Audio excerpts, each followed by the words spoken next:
Allora, il tema di oggi è è molto complesso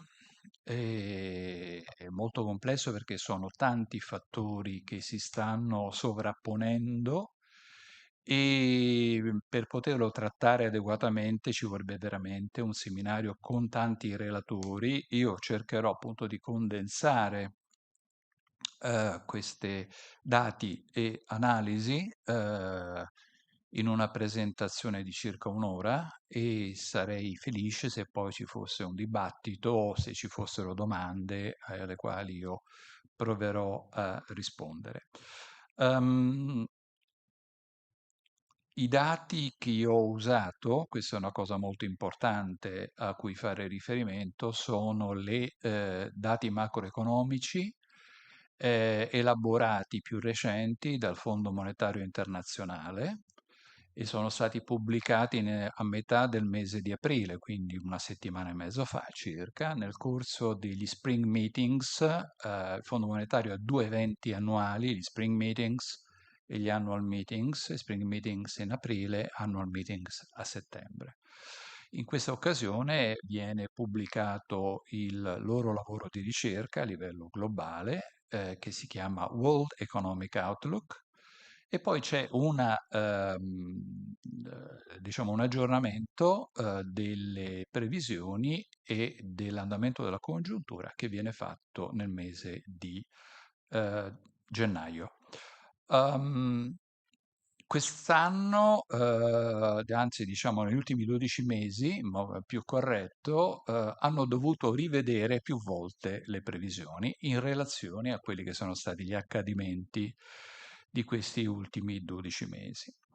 In aggiunta a questo, ho fatto riferimento alle previsioni, all'esercizio di previsioni che viene coordinato dalla Banca Centrale Europea con il concorso di tutte le banche che appartengono all'area dell'euro e quindi anche alle previsioni della Banca Italia. Eh, Ho scelto questo titolo, Un mondo in bilico, l'ho cercato anche di raffigurare attraverso questa immagine, per il semplice fatto che effettivamente il mondo adesso si sta appoggiando su tante situazioni che si stanno sovrapponendo e sono tutte situazioni instabili, molte di natura congiunturale. Una di queste ovviamente è rappresentata dalla guerra in Iran, che non sappiamo quanto durerà e in relazione alla durata della guerra potremo in qualche modo stimarne gli effetti, ma ci sono anche altri fattori che ovviamente stanno influendo su questo equilibrio precario. Adesso li andremo a vedere. Eh, una cosa importante, e questa non è soltanto, diciamo, una analisi e previsione congiunturale, ma voglio sottolineare anche quelle che sono le problematiche di natura più strutturale che stanno influenzando i nostri tempi e che avranno un grosso impatto per i prossimi anni. Quindi nel leggere l'economia reale e l'andamento dei mercati finanziari, noi dobbiamo leggere questi andamenti usando due ottiche, un'ottica congiunturale, cosa sta accadendo adesso, e un'ottica invece strutturale, quello che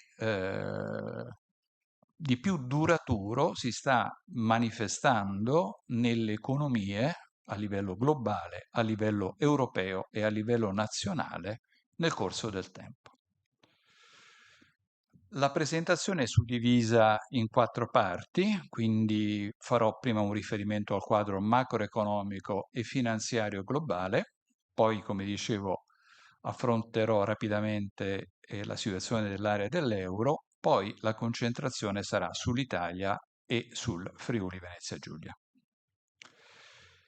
Partiamo dalla economia di guerra.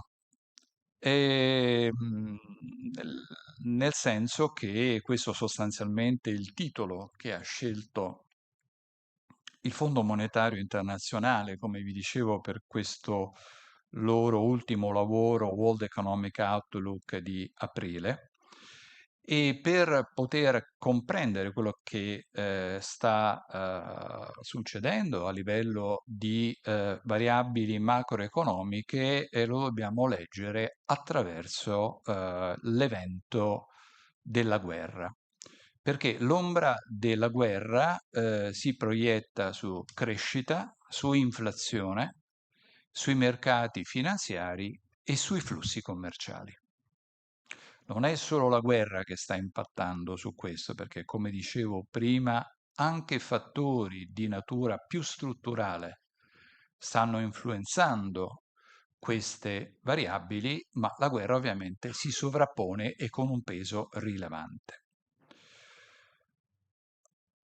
Qui c'è una semplice elencazione di tutti gli shock che l'economia globale ha vissuto negli ultimi 6 anni, ben 5 shock. E quindi ormai possiamo dire che gli shock non sono più quegli eventi singolari, no? Che avvenivano ogni decade, ogni 2 decadi, ma sono degli eventi che si stanno ripetendo con un'alta frequenza e in modo molto ravvicinato. Questo manda già un primo segnale a tutti noi, sia cittadini sia imprenditori, che ormai dobbiamo pensare a una economia che non è più stabile come nel passato. E in particolare con riferimento all'Europa, è bene che noi prendiamo in considerazione il fatto che le certezze di noi europei, quelle con cui siamo cresciuti, le abbiamo perse. E a cosa faccio riferimento? Alla energia sicura a basso costo, al rapporto commerciale prevedibile con gli Stati Uniti, alla sicurezza militare post-bellica. Queste tre certezze purtroppo sono venute meno e sono venute meno in un periodo abbastanza rapido.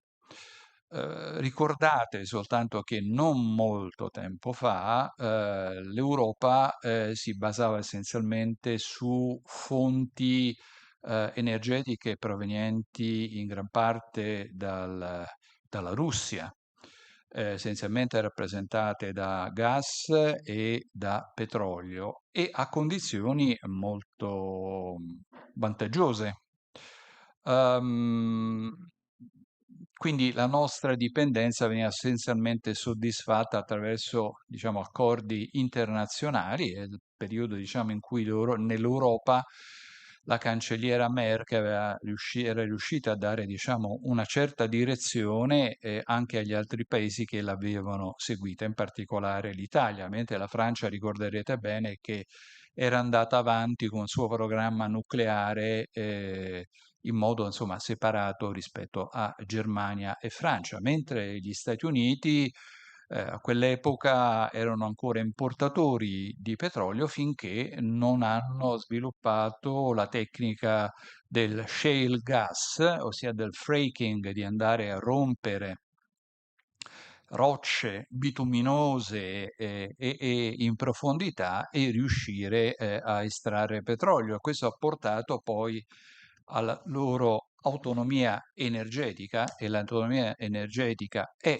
un fattore strategico ed economico ovviamente, perché ovviamente vuol dire che sulla bilancia commerciale non pesa più nel momento in cui non si importano prodotti o grezzi o raffinati e per l'Europa invece questo non è avvenuto e anzi con la crisi, diciamo con l'attacco della Russia all'Ucraina si è venuto a creare una carenza di una fonte di approvvigionamento molto molto importante che ricordo che ancora oggi è in piedi, soggetta a limitazioni, questo ce lo dobbiamo ricordare, noi stiamo ancora importando dalla Russia e ci sarà verrà messa al bando completamente nel novembre del 2027. Questo giusto per dare una proiezione di più lungo periodo. Il problema di questi giorni lo sappiamo, c'è un choke point, che è una strozzatura, ed è lo stretto di Hormuz.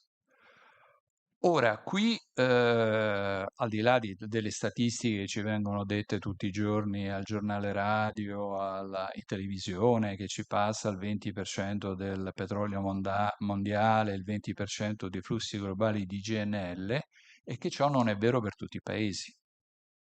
Esempio, è verissimo per i paesi asiatici, è vero per l'Italia, non è vero per la Germania, ad esempio. Ma gli Stati Uniti, ovviamente, essendo indipendenti, questo non ha un impatto diretto, però ovviamente essendosi sviluppata l'economia in un modo ovviamente globale, concatenato, gli effetti negativi che possono impattare un paese importante o una categoria di paesi importanti poi vanno a impattare anche paesi che magari sono completamente indipendenti dal flusso di petrolio o di gas attraverso lo stretto di Hormuz. Ma in aggiunta a questo, noi sappiamo che da lì passano anche fertilizzanti, elio e quant'altro, e lo vedremo più tardi.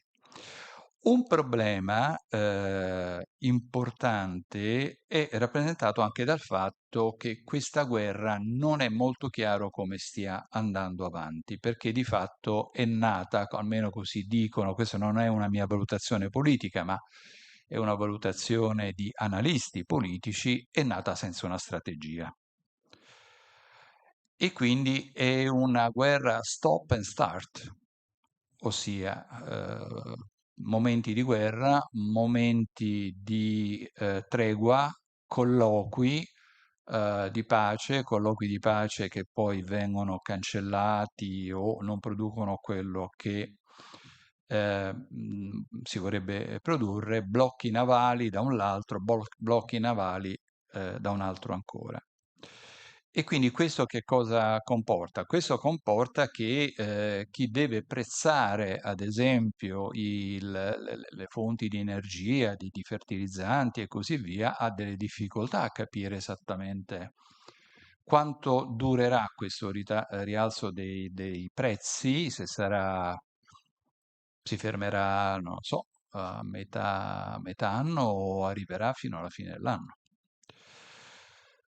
Questo fattore contingente, ed è quello della guerra, si sovrappone invece a un altro fattore che è strutturale, che è la frammentazione geopolitica. La frammentazione geopolitica nasce sostanzialmente dal momento in cui la globalizzazione è iniziata a essere messa in discussione.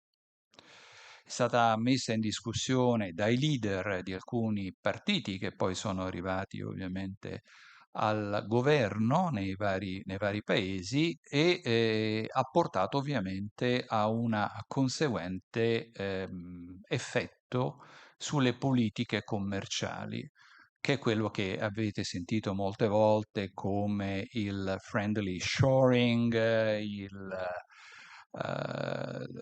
essenzialmente il nearshoring e quant'altro, ossia ricostruire queste catene dell'offerta, ma anche degli approvvigionamenti, lungo delle linee, diciamo, consolidate da un punto di vista diplomatico e con un avvicinamento tra i mercati di approvvigionamento e i mercati di produzione.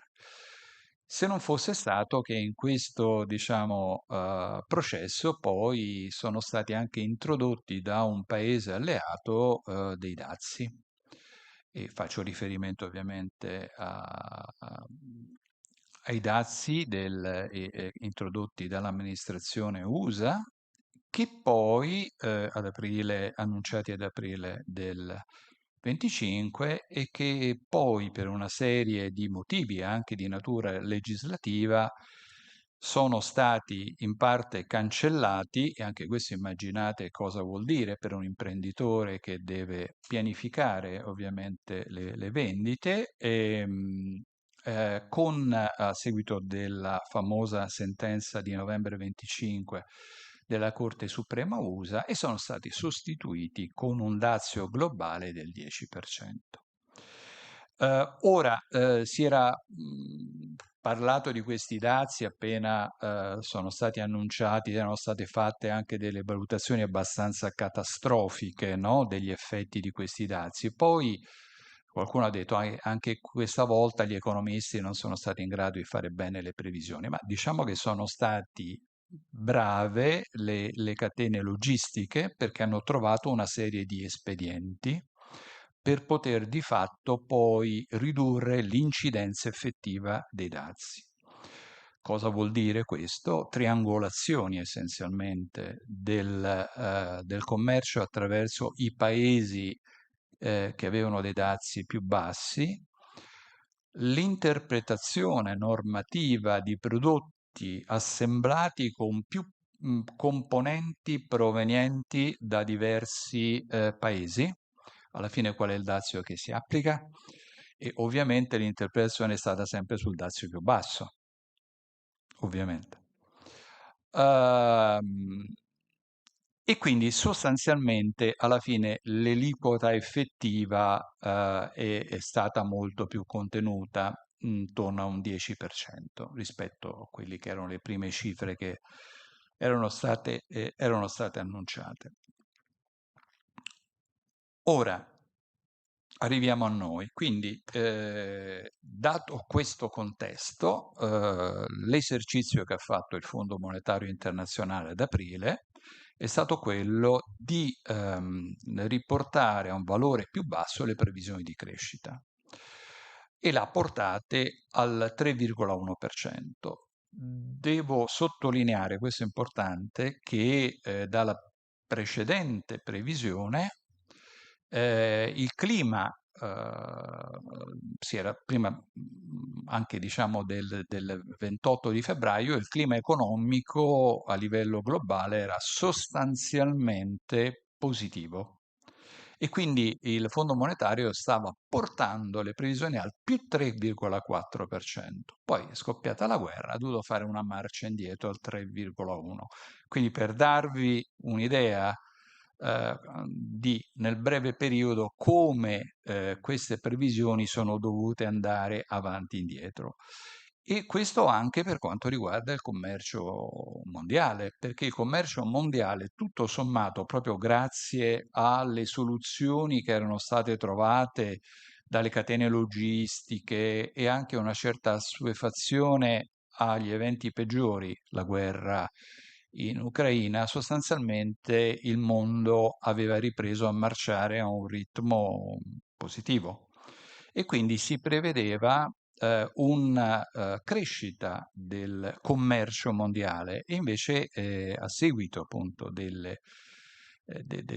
guerra in Iran è stato abbassato al 2,8% il tasso di crescita del commercio mondiale rispetto al 5,1% del 2025.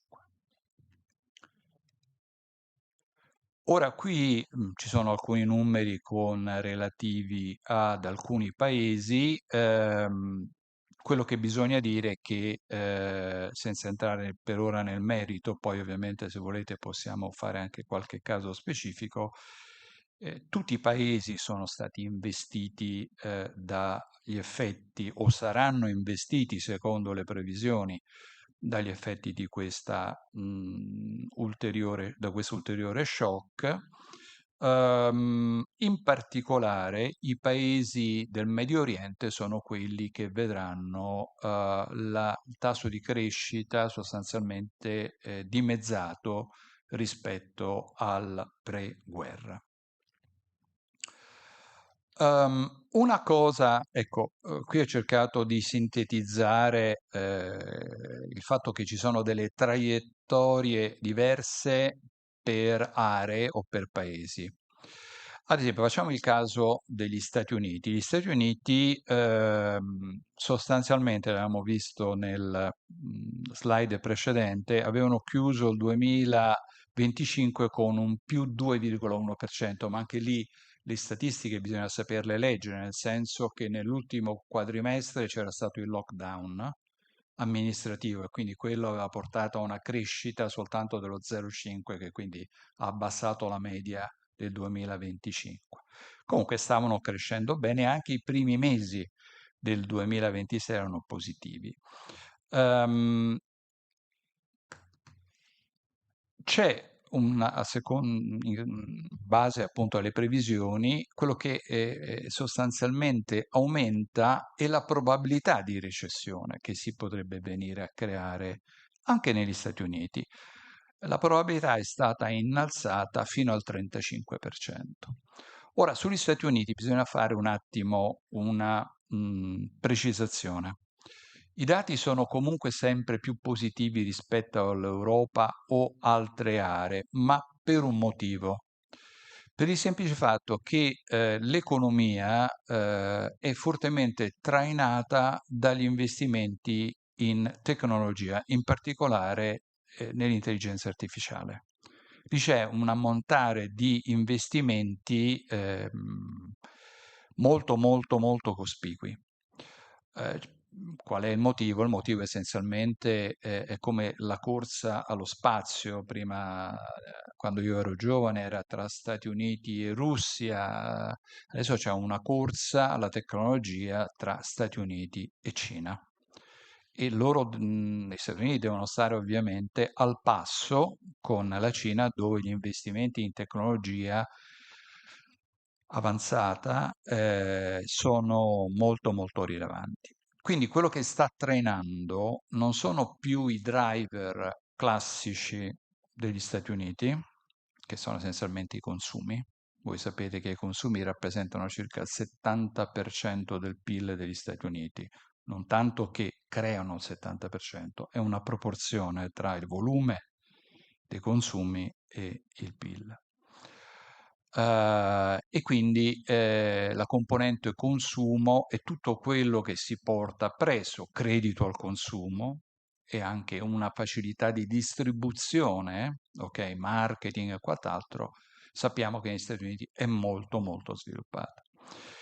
In questo periodo sta trainando la crescita, gli investimenti in tecnologia e in particolare in cosa? In data center, adeguamento delle reti elettriche, clouding computing e poi ovviamente software e microchip, ovviamente. Um, Vi dico queste cose perché dopo dovremo parlare anche dei rischi di questo tipo di crescita molto concentrata in una componente essenzialmente su un driver particolare. Eh, la Cina quest'anno dovrebbe crescere al 4,4%, normalmente negli ultimi anni cresceva al 5%, non so se vi ricordate perché c'erano dei piani ehm, nazionali di crescita che stabilivano il 5% e bisognava produrre più 5%. Ok? Se la domanda interna non assorbiva, si vendeva all'estero, magari anche facendo dumping. Ok? Le esportazioni sono ancora molto forti, stanno trainando molto, però il tasso di crescita che è previsto è più moderato, anche perché ci troviamo di fronte anche qui a una penuria di materie prime, a una penuria anche di energia rispetto a una situazione più normale, quindi i livelli di produzione potranno essere riportati a un livello appunto più basso. L'India, che sta crescendo moltissimo, è ai livelli della Cina di qualche anno fa e che per il fatto che acquistava petrolio dalla Russia veniva sanzionata con dei dazi pazzeschi.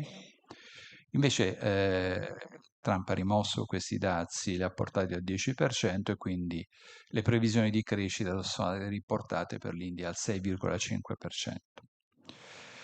Il Giappone si trova in una situazione sostanzialmente di rallentamento. Lo sono importatori netti di energia, ehm, hanno una popolazione anziana e popolazione anziana vuol dire anche consumi più contenuti e loro stanno veleggiando intorno allo 0,7%.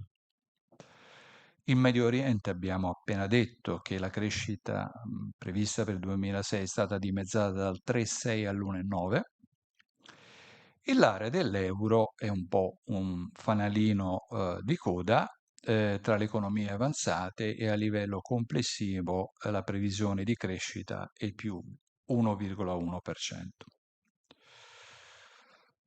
Ora,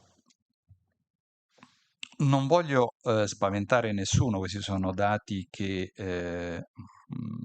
vengono forniti dall'Agenzia internazionale dell'energia, il cui capo ha detto che questa è la più grande distruzione di offerta di energia nella storia, e solo ha detto avrà le sue motivazioni, più grande della somma della crisi del 73, del 79 e dell'invasione del Kuwait del 1990.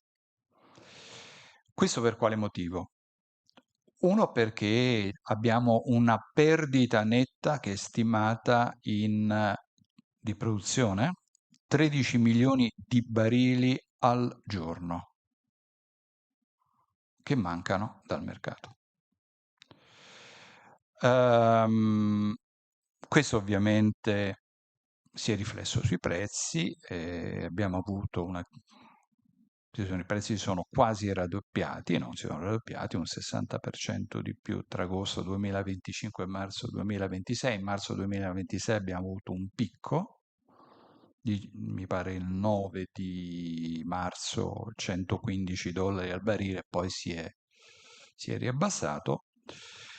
Ehm, Gli stoccaggi strategici globali sono ai massimi, 8 miliardi di barili, però con l'attuale perdita durerebbero meno di 3 mesi, quindi puoi fare tutti gli stoccaggi che vuoi, ma se non c'è nuova produzione adeguata a livello del consumo dell'economia, a un certo punto c'è una strozzatura dal lato dell'offerta. E qui vabbè, ho riportato i prezzi. Ehm, Quello che emerge in modo evidente sono un paio di fattori. Da un lato il costo del gas è sì aumentato, ma non è aumentato in proporzione come dopo la crisi, dopo l'invasione dell'Ucraina.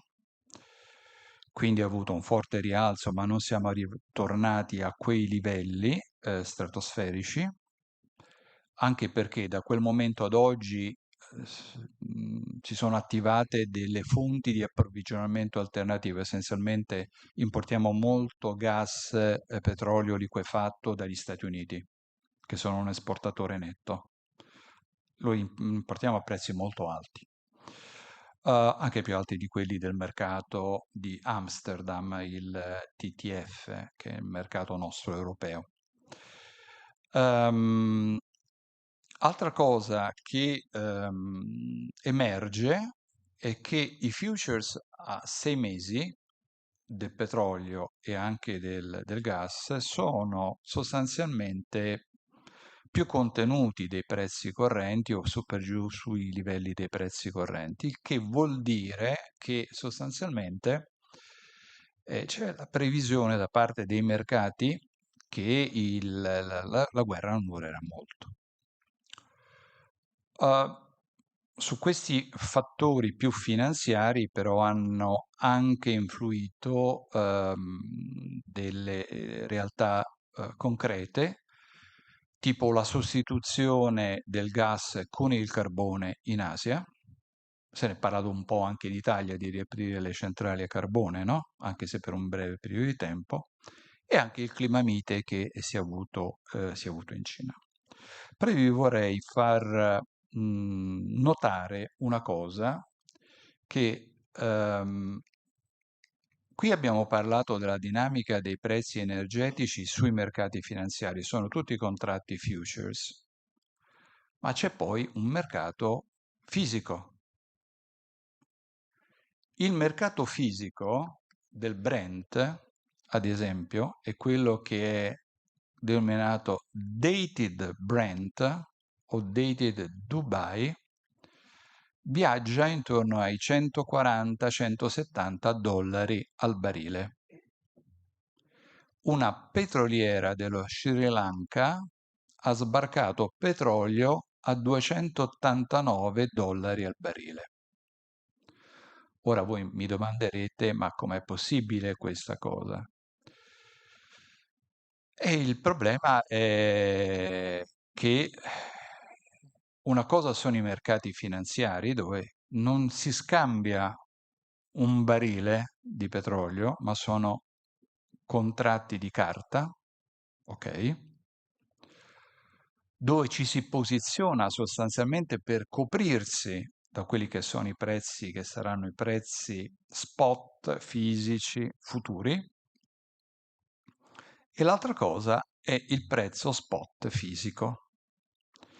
Specialmente paesi che hanno difficoltà di approvvigionamento, e questo penso sia stato il caso dello Sri Lanka, quando manca il petrolio o una fonte di energia, lo paghi qualunque prezzo. Quindi diciamo sono distorsioni che si sono verificate nel mercato, ma che si sono verificate. Finché non c'è una regolarizzazione o parziale regolarizzazione del traffico attraverso lo stretto di Hormuz, specialmente verso l'Asia, ok? E questa è la conseguenza. Quindi quando poi sentiamo al telegiornale che il prezzo del petrolio oggi è aumentato più 2, più 3, meno 2, meno 3, ok, va bene, però poi quello che si paga effettivamente può essere qualcosa di molto diverso. Beh, questo era quello che vi avevo già accennato, non bisogna soltanto guardare al petrolio perché ci sono una serie di derivati chimici, l'elio, che abbiamo detto che serve per creare quella ambiente sterile per la produzione di chip. Senza di questo non si creano i chip. Il chip, ripeto, va dentro anche una lavatrice, una lavastoviglie. Voi immaginate nelle macchine moderne che usiamo tutti i giorni quanti ce ne sono di microchip, ok?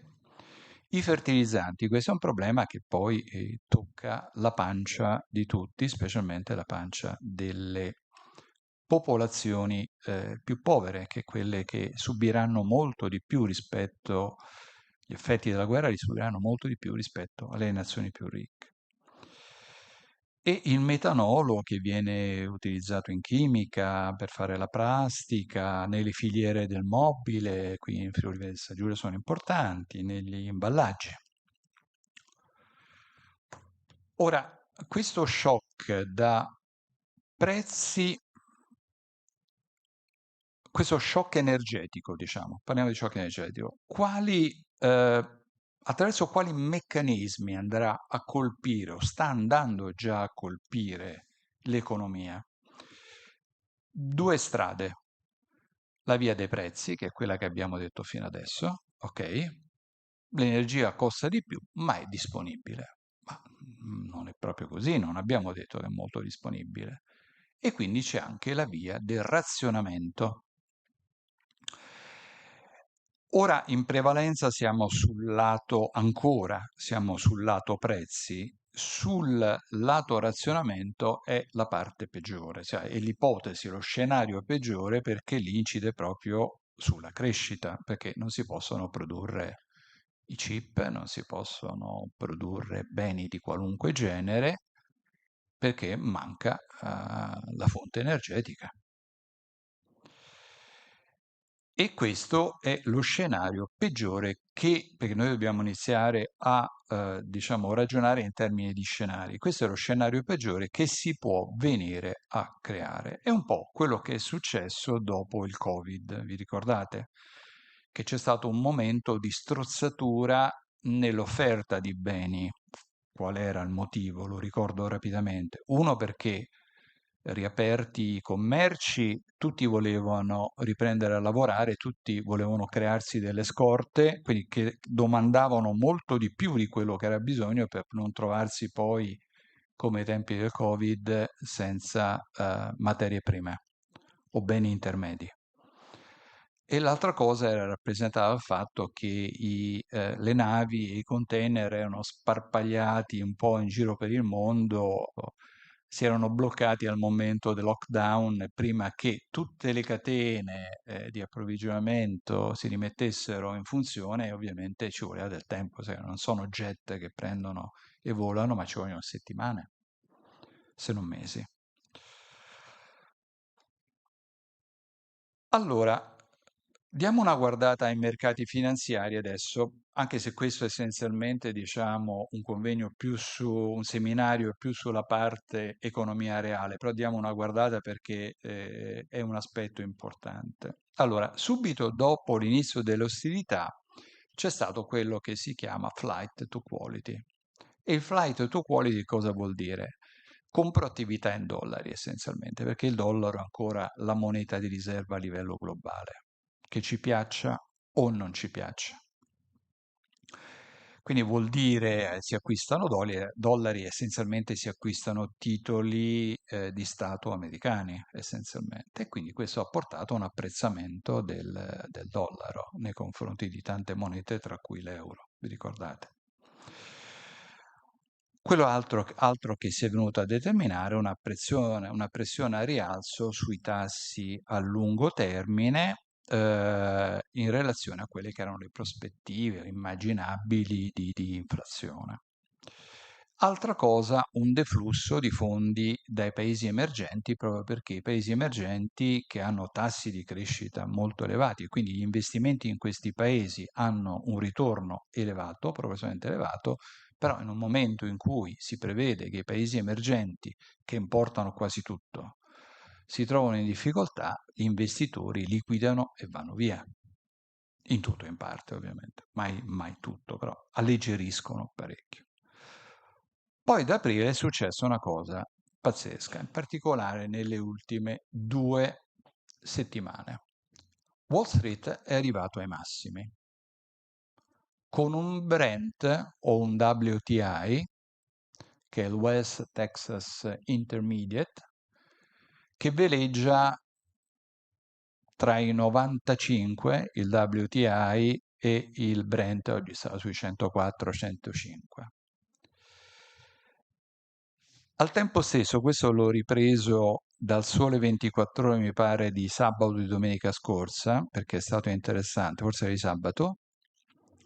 C'è il grafico in blu che vedete, se riuscite, basta vedere l'andamento, che quello è lo Standard Poor's 500. Guardate come è salito nell'ultimo periodo, quasi proprio come un missile, no? Quasi dritto, no? Verticale. C'è qualcosa che è un po' strano, no? Durante una guerra.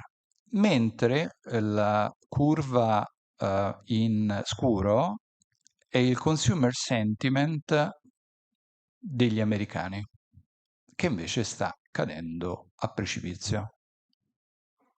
Allora, io vi ho messo qui sulla destra 5 ragioni per questo paradosso, perché si tratta di un paradosso, no? Qualcuno ci deve avere ragione, o i consumatori americani o gli investitori. Allora, attenzione a una cosa. Vabbè, leggiamo prima questa spiegazione, poi elaboro un po' la spiegazione. Allora, un primo fattore è rappresentato dal fatto che tra aprile e maggio vengono comunicati gli utili societari negli Stati Uniti. Sapete, ogni 3 mesi vengono comunicati. E gli utili, EPS, Earning per Share, sono dello Standard Poor's 500, sono attesi in crescita del 16,1%. Ok? Anno su anno. Primo trimestre 2026 su primo trimestre 2025. 16% è un bel risultato. I ricavi più 9,7% e il sesto trimestre consecutivo sopra il 13%. L'economia americana è in salute. Attenzione, anche qui bisogna sapere leggere questi dati, bisogna sapere leggere molto bene. Ah, come sapete, l'amministrazione Trump ha emanato un provvedimento di finanza pubblica che dà vantaggi fiscali alle imprese che fanno investimenti, che assumono, fanno investimenti e quant'altro. E questo è uno dei risultati. Questo è sicuramente uno dei risultati di questi earnings per share molto, molto elevati. Questo a scapito ovviamente di un bilancio americano pubblico che sta andando peggio in termini di disavanzo e quindi di debito, ma che l'amministrazione americana pensa di compensare con i dazi fatti pagare ad altri paesi. Almeno questa era l'idea iniziale. Purtroppo questa contabilità così non sta funzionando. Poi ci sono alcuni settori che sono in espansione. Ci sono alcuni settori che sono in espansione e qui ci sono alcune società che hanno fatto veramente molto molto bene. United Airlines più 80% di utili, ma come stanno aumentando i prezzi del kerosene, più 80% di utili. Halliburton che sta facendo forte crescita di utili perché c'è una maggiore sicurezza, attenzione alla sicurezza energetica. Poi ci sono state delle forti ricoperture di vendite allo scoperto. Voi sapete che nel mercato americano è molto più facile prendere posizioni allo scoperto. È un mercato molto liquido, è un mercato più sofisticato del nostro mercato europeo. Poi c'è la scommessa sulla brevità della guerra, ok? E poi quello molto importante, il traino dell'intelligenza artificiale, dove lì diciamo i volumi di investimenti sono veramente cospicui. Immaginate che, tanto per dire, la famosa Nvidia scusate, una capitalizzazione di borsa che è più di 2 volte il PIL italiano, solo per darvi un'idea della dimensione. Quindi è un mercato che bisogna saperlo interpretare. Ultima cosa che vi volevo dire se riguarda questi mercati finanziari, anzi due cose vi voglio dire sui mercati finanziari. Uno, attenzione agli indici, perché proprio queste società stanno acquisendo un peso, parlo di Nvidia e delle magnifiche 7 e così via, visto che stanno aumentando molto in capitalizzazione, stanno assumendo un peso maggiore nell'indice. Quindi quando vediamo l'indice che sale, è di fatto è principalmente trainato da poche società. Come nel FTSE MIB italiano, attenzione che la maggior parte delle società che hanno la maggiore capitalizzazione sono banche. Cosa si dice? Il FTSE oggi sta salendo, sta diminuendo. Di fatto è un settore solo. Quindi gli indici, finché non vengono ricostruiti, ridefiniti, di fatto stanno pesando molto quelle che sono cresciute di società in termini di maggiore capitalizzazione. Quindi attenzione quando si leggono facilmente queste cose. Altra cosa che vi dico, ovviamente, quelle sono espresse in dollari, poi bisogna vedere per noi europei se quell'investimento quanto vale. Ok? Ehm, Ultima cosa che vi dico, in una situazione di incertezza, se devo tenere un investimento, se voglio tenere un investimento azionario, voi dove lo terreste in questo momento? In un paese emergente, in un paese a bassa crescita, in un paese che comunque ha un primato, quantomeno tecnologico, se non militare. Sicuramente militare ce l'ha. E allora i capitali mondiali vanno lì, anche per motivi di diversificazione, no? E quindi questo può spiegare questo paradosso. Ma attenzione che i paradossi prima o poi mh, possono arrivare al momento della verità. E allora, quali sono questi momenti della verità? Il fatto che il debito pubblico è elevato in tanti e tanti paesi. Siamo a un livello di debito pubblico elevatissimo, specialmente in alcuni paesi europei, in Giappone e anche negli Stati Uniti. E quindi i governi devono dedicare al servizio del debito, a pagamento di interessi e rimborso del capitale, quote crescenti del bilancio pubblico. Cioè, non è che ci si può indebitare all'infinito, eh. Un'altra cosa che crea preoccupazione è rappresentata dal fatto che c'è un'intermediazione finanziaria non bancaria che ha assunto ormai dei livelli preoccupanti. A cosa mi riferisco? Le banche, come sapete, dopo la grande crisi 2007-2009 sono state fortemente regolamentate a livello internazionale con Basilea 3, poi Basilea 4, che vabbè, non è stata applicata da tutti, ma comunque fortemente regolamentate con livelli di capitalizzazione particolarmente onerosi. Ok? La scappatoia quella è rappresentata da società collegate alle banche che non sono banche, società finanziarie. E quindi si è molto sviluppato il private equity, il mercato del private debt, ma questi qui a loro volta si devono finanziare da qualche parte, o sui mercati o presso le banche. E questi sono meno vigilati rispetto alle banche. E anche qui ci sono state forti tensioni nei mesi scorsi nel mercato americano. Vi ricorderete alcuni esempi. Tricolor, che è una grandissima società americana che ha portato i libri in tribunale e così via. O il mancato rimborso da parte di Blackstone di richieste di riscatti dei loro fondi di private equity. Ed è quello che è qui indicato nel punto 3. Dell'Italia ne parliamo dopo.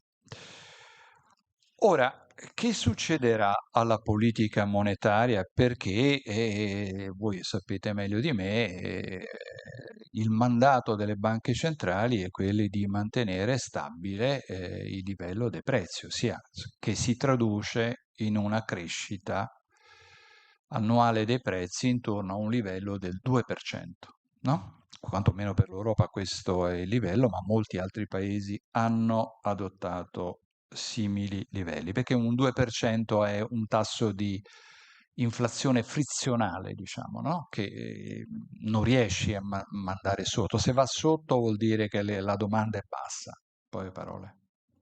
Non è che sia molto positivo. Se va sopra la domanda è maggiore dell'offerta, perché i prezzi si formano, me lo insegnate, tra l'incontro di domanda e offerta, cioè non ci scappa, no? E allora, Fed si potrebbero parlare per ore, ma non ne parliamo per ore. ci ho messo anche un bel punto interrogativo. Voi sapete che Jerome Powell adesso a maggio lascerà l'incarico, è stato preso di mira da Trump in tutti i modi e adesso dovrà essere eletto un nuovo presidente e prima della guerra si pensava che ci sarebbero stati tre tagli da 25 punti base dei tassi di interesse entro il 2026. Attualmente i mercati prezzano ancora un solo taglio da 25 punti base. Io sono molto perplesso, però vabbè, è la mia opinione esclusivamente personale, perché l'inflazione anche negli Stati Uniti veleggia a livelli alti, molto superiori al 2%, siamo tendenti verso il 4%. Bank of England anch'essa doveva tagliare, però si è fermata al 3,75. La Bank of Japan allo 0,75 è ferma. Oggi c'è stata la riunione della Bank of Japan e ha confermato questi tassi, ma come forward guidance, ossia la guida per il futuro, loro prevedono che se le cose rimarranno così, perché anche loro hanno una tendenza dei prezzi che va verso il 3%, hanno detto che aumenteranno i prezzi. La People Bank of China al momento prevede un orientamento accomodante, ma lì siamo in un mercato non mercato, quindi insomma è difficile riuscire a cogliere queste sfumature. La BCE ha lasciato finora i tassi fermi al 2%, 2% quello sui depositi, in una pausa attendista. Ehm, una cosa importante da dire è che questa settimana ci sarà mercoledì domani la riunione della Fed, che dovrà decidere cosa fare. Probabilmente lascerà i tassi invariati, che è già qualcosa rispetto a tagliarli, ovviamente, no? Perché la tendenza era quella a spingere per il taglio. Poi giovedì ci sarà la BCE e la Bank of England. E anche in questo caso il mercato prevede che per ora i tassi rimarranno fermi. Per quale motivo? Per il semplice fatto che ancora non abbiamo le idee chiare. Cioè, nessuno ha le idee chiare di quello che effettivamente accadrà come effetto mh, di mantenimento, diciamo, del prezzo del petrolio a questi livelli di conseguenza contagio dal settore, diciamo, dai settori più colpiti e da altre parti dell'economia. Eh, il Fondo Monetario Internazionale ha fatto le previsioni che abbiamo detto prima, ma le ha sviluppate in relazione a una serie di scenari e gli scenari sono tutti quanti al ribasso. Ossia, che cosa di solito si fa? Si fa una previsione di centrale, una previsione peggiorativa e una previsione migliorativa. Questa volta invece hanno fatto la previsione centrale, una previsione peggiorativa e una ancora peggiore. Ok. E questo lo hanno affermato dicendo risks are firmly on the downside, quindi rimangono fermi verso la parte peggiore, no? E questo per quale motivo? Il motivo rischio dominante è il prolungamento del conflitto in Medio Oriente, una rivalutazione dei guadagni di produttività dell'AI, ossia tutti questi investimenti che abbiamo visto fatti nell'intelligenza artificiale, ma produrranno poi dei guadagni in termini di rimborsare il costo del capitale investito? E questo lo vedremo. Anche questo è visto come abbiamo detto che è una corsa, no? Tecnologica, si potrà vedere solo dopo. Difficile riuscire a fare bene i conti prima. Poi c'è sempre dietro lo spettro delle politiche commerciali, dalle terre rare dove i cinesi hanno, diciamo, il controllo del mercato, ma oltre a queste anche i dazi. E poi c'è sempre il rischio di un repricing del costo del debito, specialmente per paesi con vulnerabilità fiscale quali Italia, Francia e Regno Unito. Qui questi numeri indicano l'aumento di probabilità degli scenari negativi, sia per la crescita mondiale che è aumentato la probabilità al 25% di una crescita ancora più bassa, quello dell'inflazione superiore al 5% è passato dal 25 al 38% e la recessione USA, anche la probabilità è aumentata e anche l'inflazione USA. Arriviamo rapidamente all'area dell'euro. Allora, l'euro, come dicevo prima, si stava sostanzialmente prima del conflitto un po' riprendendo. Un po' riprendendo vuol dire che stava chiudendo l'ultimo trimestre con una crescita del più 1,4%, che visto che abbiamo sempre delle crescite anemiche, l'1,4 sostanzialmente andava abbastanza, veniva interpretato in modo positivo. Anche i consumi e gli investimenti stavano accelerando, quindi con una fiducia delle imprese ai massimi da metà del 2023. E chi erano i paesi che andavano meglio di tutti? La Spagna, che cresceva nel trimestre del più 0,8%, del 2,8% a livello annuale, bella crescita, veniva considerata il motore dell'area, trainata in modo molto forte dalla domanda interna. La Germania invece grossa difficoltà, però con una crescita, diciamo, anemica, non da Germania, più 0,3%, grazie a un programma molto sostanzioso che loro si possono permettere, un programma pubblico di spesa per difesa e spesa per infrastrutture. La Francia in un rallentamento al più 0,2%, l'Italia più 0,3%.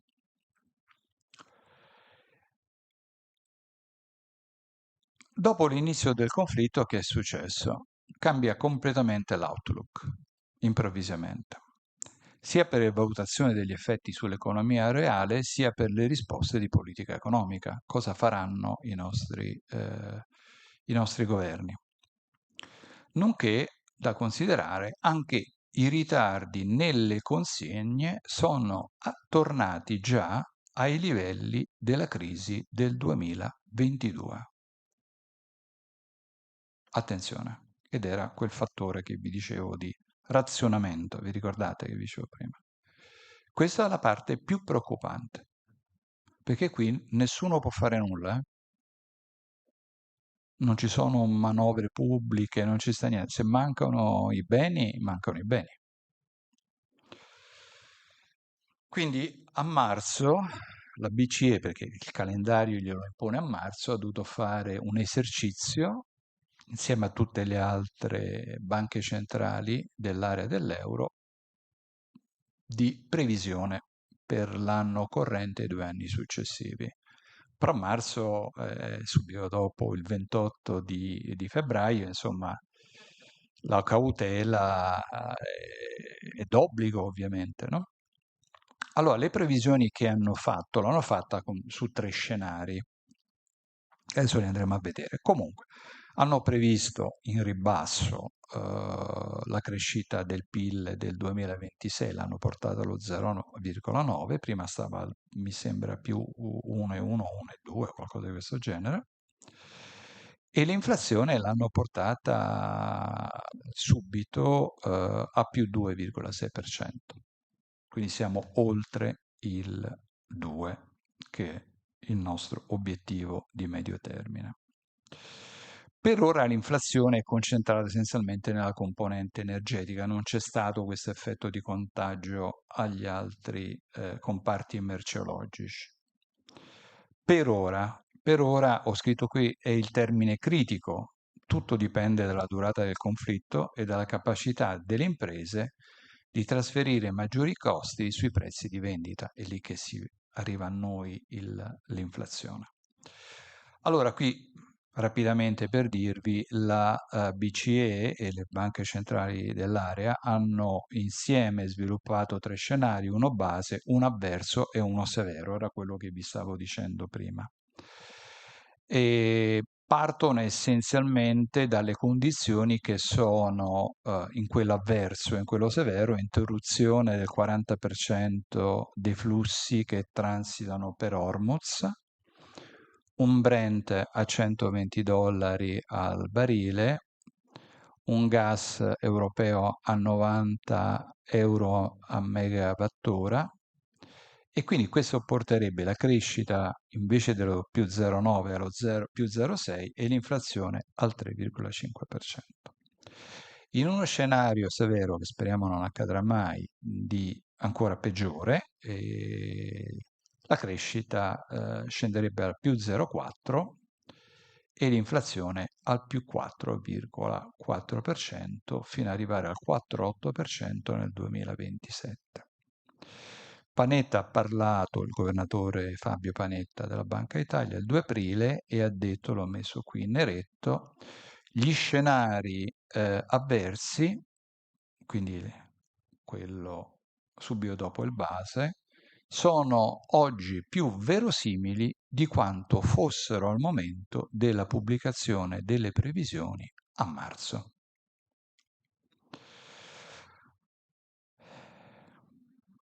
Questa forse la possiamo saltare perché vedo siamo un pochino in ritardo. Questo sostanzialmente l'abbiamo già detto, le decisioni di politica monetaria si baseranno sulla durata del conflitto e poi sul pass-through degli effetti del rincaro energetico agli altri settori commerciali. Cosa fanno i mercati? Come vi avevo detto, i mercati prezzano tutto, qualunque cosa, no? E i mercati stanno per ora prezzando un rialzo dell'inflazione meno severo rispetto a quello dei previsori tipo banche centrali. Questo si vede da alcuni contratti, tipo l'inflation swap a 5-10 anni, il CPI fixing swap, che si colloca insomma intorno al 3,2%. Quindi per ora i mercati stanno anche loro stanno avendo un atteggiamento benevolo complessivamente e ipotizzando che il problema sia temporaneo. Ora, come abbiamo detto, i tassi della BCE sono al 2% per i depositi, quelli del rifinanziamento principali al 2,15 e le previsioni del Fondo monetario per quanto riguarda l'Europa è che entro fine anno avremo un rialzo di 50 punti base. Ehm, quindi iniziamo a tener conto che questa probabilità di rialzo dei tassi in Europa ci possa essere. La politica fiscale ha fatto tutto ciò che poteva fare, no? Tagli alle accise, trasferimenti mirati, bonus energia, però anche su questi provvedimenti bisogna fare molta attenzione, ci dice la Banca Centrale Europea, perché se facciamo dei provvedimenti che vanno bene per tutti, costano molto di più. Cosa vuol dire vanno bene per tutti? Riguardano qualunque consumatore, sia un consumatore con un reddito più alto o consumatori con un reddito più basso. Se ad esempio taglio le accise del prezzo alla pompa, lo faccio sia nei confronti di chi ha una Ferrari, di chi anche ha una Panda, però ovviamente è un taglio che non funziona, è regressivo perché chi l'ha al Ferrari probabilmente ha un reddito, ok, se c'è un taglio o non taglio è la stessa cosa, mentre chi ha una Panda magari incide parecchio. Allora, è stato calcolato dalla BCE che con l'esperienza della crisi del 2022, invece di spendere in misure di sostegno all'economia il 2,5%, che poi sono soldi che tiriamo fuori noi tutti i contribuenti, sarebbe stato sufficiente lo 0,9%. Ed è questo compensa sostanzialmente il 40% più povero della popolazione. Questa è una cosa che viene fortemente suggerita adesso ai governi sia dalla BCE sia dal Fondo Monetario Internazionale. Ma chi si può permettere, diciamo, di aiutare l'economia? Sicuramente paesi che si trovano con una situazione di surplus primari, in Europa Danimarca e Svezia. Invece diciamo, uno spazio molto ridotto è per Francia, per Italia e per Regno Unito, dove lì effettivamente è sicuramente molto complicato. Ora vorrei un attimo passare dagli aspetti congiunturali agli aspetti più strutturali. Noi stiamo vivendo l'ennesimo shock, abbiamo detto, ma e i prezzi attualmente industriali dell'elettricità in Europa sono circa il doppio dei livelli pre-2022. Ok? Sono superiori a quelli statunitensi e quindi qui ci abbiamo un problema. Cioè, al di là dello shock, che poi lo shock rende estreme le conseguenze di un problema, ovvio, noi dobbiamo lavorare per riportare maggiormente in equilibrio la nostra economia. E quindi Panetta ha ricordato recentemente, ma ce lo ricorda Draghi da tempo, col piano Draghi vi ricorderete, che bisogna completare il mercato unico, che bisogna trasformare la ricerca in successo economico, che va eliminata la frammentazione finanziaria e la dipendenza energetica. Questi sono 4 driver su cui noi, indipendentemente da quello che sta succedendo adesso, noi dobbiamo lavorare a livello europeo e a livello poi ovviamente nazionale. La Banca Centrale Europea ha valutato, stimato anzi, che se noi chiudessimo il gap di policy con gli Stati Uniti, che sono molto avanti a noi, la produttività europea aumenterebbe del 20%, genererebbe 800 miliardi di euro di investimenti privati in 10 anni e un output pari a 35 punti percentuali. Quindi faremmo veramente un'accelerazione notevole. L'Italia. Ecco, per l'Italia ci sono stessi problemi per l'Europa, in alcuni casi più accentuati, in alcuni casi forse anche migliori. Adesso andiamo rapidamente a vederli. Allora, l'Italia prima della vigilia del conflitto sostanzialmente, insomma, aveva una rispettosa crescita, anche se modesta, no? Meno della media europea, più 0,5, però era trainata dagli investimenti nelle costruzioni e i consumi comunque erano stati positivi, anche se in rallentamento. L'inflazione segnava solo il più 1,6%. Ricordatevi quello che vi ho detto prima, se siamo noi sotto il 2% vuol dire che abbiamo un'economia sostanzialmente debole. Ora, nelle previsioni fatte ad aprile, e il PIL nel migliore degli scenari dovrebbe nuovamente crescere anche per il 2026 dello 0,5%, rimanere fermo allo stesso livello nel 2027 e arrivare allo 0,8% nel 2028, mentre l'inflazione aumenterebbe al 2,6%. Ricordiamoci che a dicembre era prevista all'1,4%.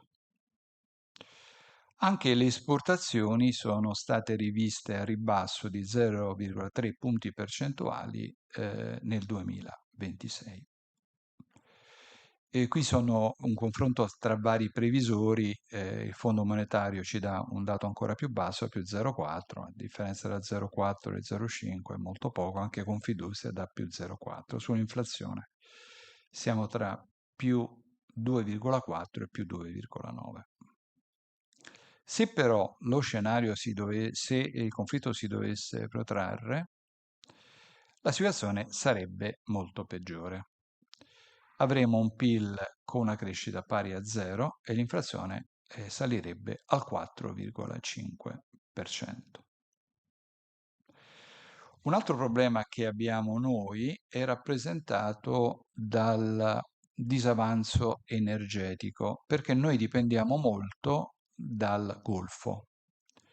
Per l'approvvigionamento il 10% da Arabia Saudita e Iraq, per l'11% dal Qatar e poi per i prodotti petroliferi raffinati ben il 25% arriva dall'Arabia Saudita. Quindi la nostra disavanzo energetico dovrebbe crescere in questo scenario, diciamo, più avverso al 4,3% del PIL. Per quanto riguarda lo scambio commerciale con il Medio Oriente, noi esportiamo macchinari, prodotti in metallo, alimentari, moda, farmaceutica, gioielleria. Assorbe solo il 4% delle esportazioni italiane, quindi non dovremmo avere degli impatti molto forti con la loro prevista decelerazione. Ehm,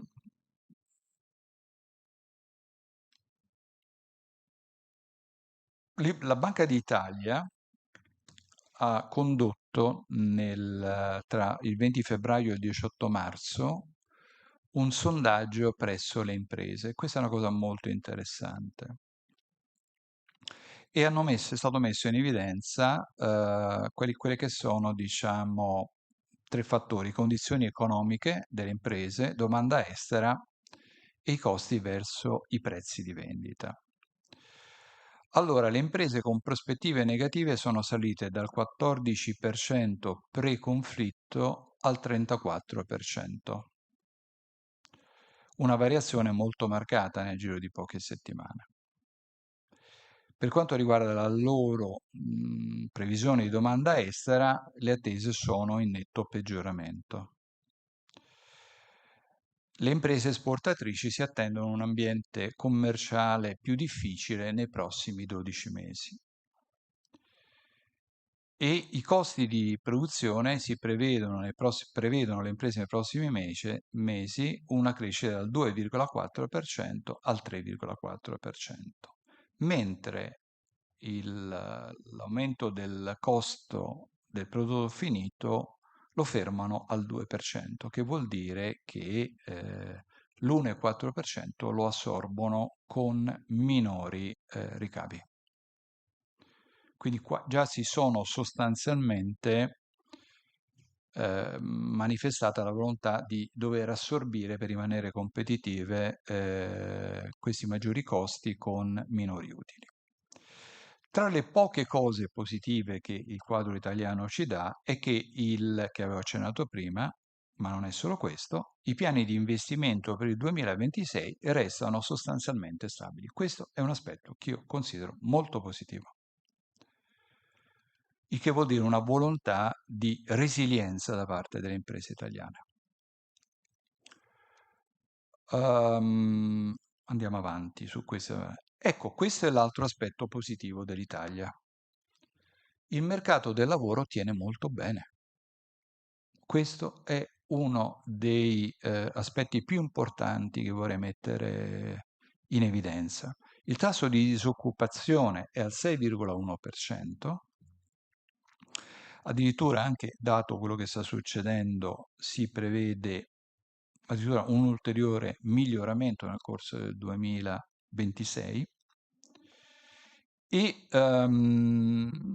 non è prevista una spirale, una rincorsa tra aumento dei costo del lavoro e inflazione. Per quale motivo?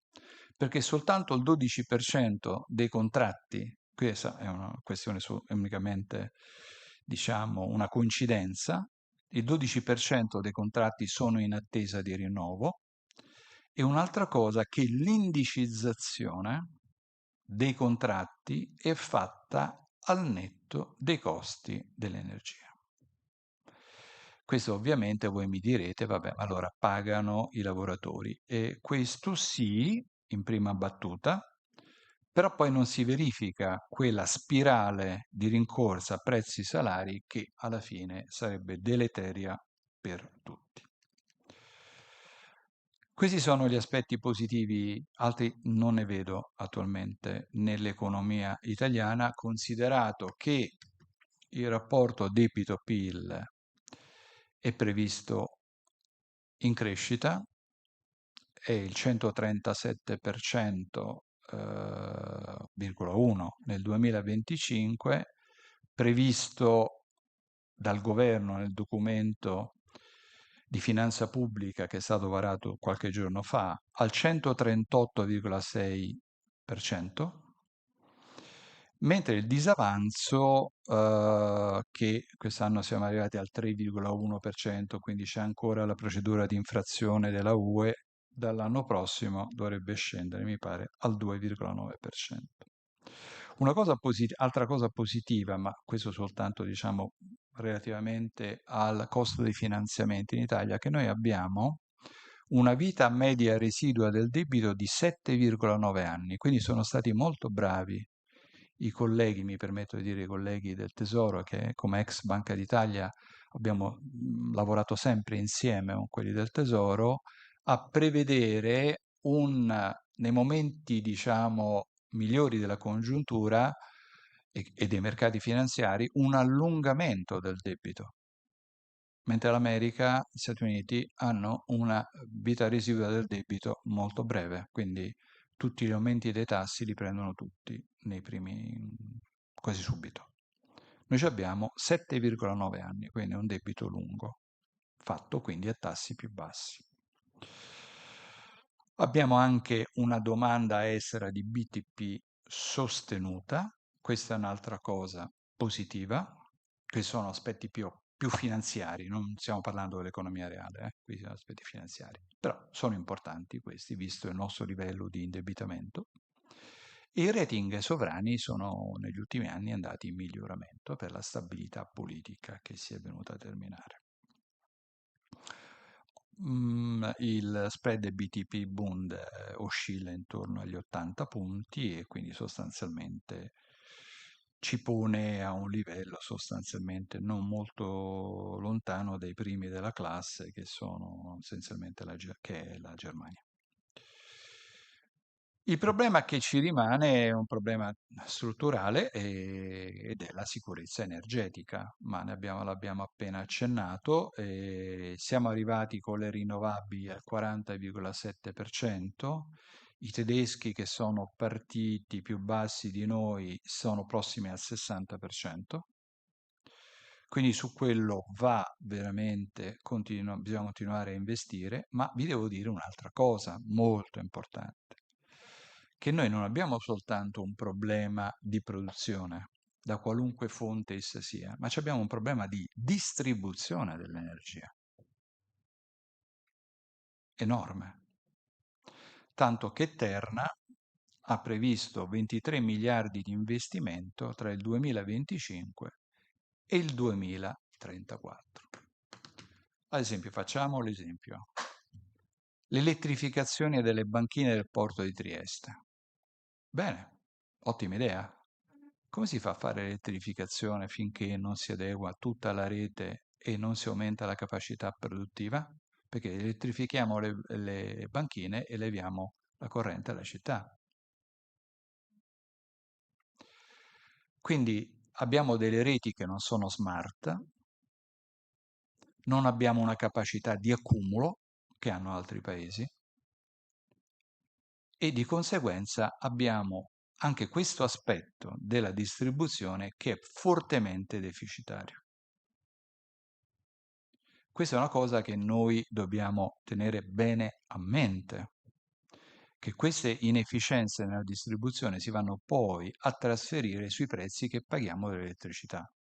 Non è soltanto una cosa di da dove la produciamo l'elettricità, ma anche l'inefficienza della distribuzione.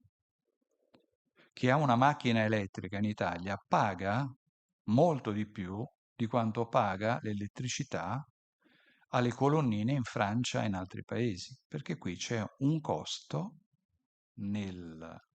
un'addizionale di costo rappresentata dalle caratteristiche della struttura di distribuzione, che è incluso nel prezzo. Oltre al fatto che stanno facendo dei passi giganteschi per elettrificare le macchine in poco tempo, in mezz'ora dal 10 all'80%, ma soltanto se ci sono delle capacità delle colonnine di poter erogare molti kilowattora in pochi minuti, cosa che noi non abbiamo. Quindi la sicurezza energetica è una cosa a cui l'Italia deve sicuramente guardare come priorità, ma non soltanto nella produzione, anche nella distribuzione. Il credito bancario. Finora alle imprese è arrivato, sto parlando tanto, mi chiedo scusa perché tanti sono gli argomenti. Il credito bancario finora è arrivato in modo adeguato alle imprese. I tassi sono sul 3,5%, i criteri di offerta sono rimasti stabili, questo è fino a prima del conflitto ovviamente. Le aziende hanno fatto un ampio ricorso anche alle obbligazioni aziendali, sì, obbligazioni aziendali, quindi hanno diversificato le fonti di finanziamento, rimane il rischio prospettico per i prossimi mesi. Friuli Venezia Giulia. Cerchiamo adesso di trasferire queste analisi e valutazioni dall'economia nazionale all'economia del Friuli Venezia Giulia. Allora, è una piccola regione, lo sappiamo, rappresenta il 2% del PIL nazionale con 1,2 milioni di abitanti, è una regione fortemente vocata all'export, in cui l'export in rapporto al PIL è pari al 40% a fronte del 30% del dato nazionale. Questo è un punto di forza, ma anche una grossa vulnerabilità quando il quadro internazionale peggiora, ovviamente. Quali sono i distretti e le filiere Friuli Venezia Giulia? Lo sapete voi meglio di me: cantieristica navale, mobile arredo, agroalimentare, elettrodomestici, siderurgia e metallurgia, logistica e servizi portuali. Esporta per circa 20 miliardi di euro che sono concentrati essenzialmente con egual peso in 5 settori. E quali sono? Metallurgia, siderurgia, 20%, altri settori manifatturieri, altro 20%, cantieristica navale, un 18%, meccanica strumentale, 17%, mobile arredo, 11%, alimentari, bevande e tabacco, 7%, apparecchi elettrici, 6%. La propensione all'export la vediamo anche il rapporto tra export e fatturato, mobile arredo, l'export è ben il 62% del fatturato, la meccanica strumentale il 51%, la chirurgia siderurgia 48%, alimentare 38%, elettronica 36%. Questi dati a che cosa vi servono? Vi servono per capire come si trasferirà la crisi globale sull'economia del Friuli Venezia Giulia. Ovviamente non è proporzionale, non è 1-1, perché dipenderà dalle politiche ovviamente che faranno le imprese. Una prima politica è la politica dei prezzi che stavamo dicendo, ok? Che è quello di assorbire i maggiori costi all'interno dell'impresa, ma questo lo potranno fare chi? Lo potranno fare ovviamente le imprese che più capitalizzate, le imprese di maggiori dimensioni. Quali sono questi canali di trasmissione? Beh, questo l'abbiamo già detto, sostanzialmente i costi è la prima cosa, energia, trasporto, logistica, assicurazione, finanziamenti, input intermedi.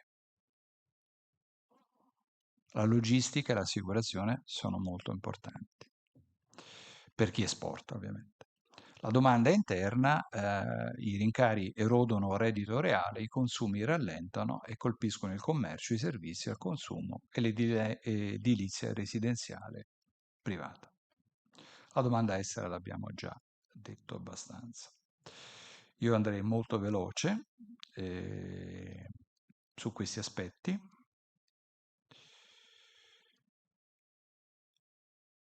Allora, quali potrebbero essere, diciamo, i settori che soffriranno di più e di meno? Allora, la cantieristica probabilmente fino a un certo punto, perché loro lavorano con un portafoglio ordini pluriennale dai 3 ai 5 anni.